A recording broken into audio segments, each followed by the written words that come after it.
মুসলিম জাহানের দ্বিতীয় খলিফা হযরত ওমর রাদিয়াল্লাহু তাআলা আনহু হেঁটে চলেছেন লাঠিতে ভর করে, সাথে তার একমাত্র অনুচর আসলাম। বয়সের ভারে নুজু হয়ে পড়েছেন এককালের সুঠাম শক্তিশালী ওমর। কে বলবে যৌবনে এই মানুষটি নিয়মিত কুস্তি লড়াই করতেন আর বাঘা বাঘা সব পালোয়ানকে নিমিষে হারিয়ে দিতেন। যুদ্ধের ময়দানে ত্রাস সৃষ্টি করে বেড়াতেন যে ওমর, তিনি আজ ঠিকমতো চলাফেরাও করতে পারেন না।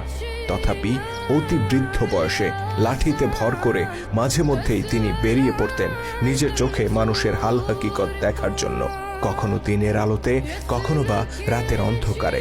তেমনই একদিনের ঘটনা। হাঁটতে হাঁটতে মদিনা শহর থেকে বেশ দূরে একটি গ্রামে পৌঁছে যান ওমর রাদিয়াল্লাহু তাআলা আনহু। সেখানে একটি বাড়িতে উনুনের পাশে একজন নারীকে দেখতে পান তিনি। চুলায় পাতিল চড়িয়ে কি যেন সেদ্ধ করছেন। এদিকে তার পাশেই কয়েকটি শিশুকে কান্না করতে শোনা যায়।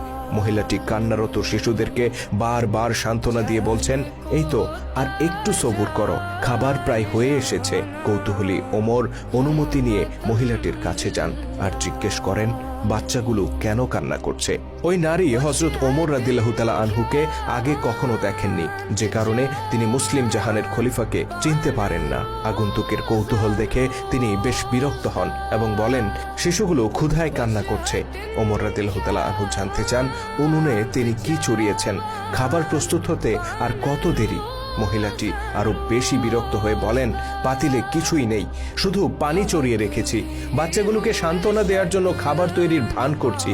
কাঁদতে কাঁদতে তারা একটু পরে এমনিতেই ঘুমিয়ে পড়বে।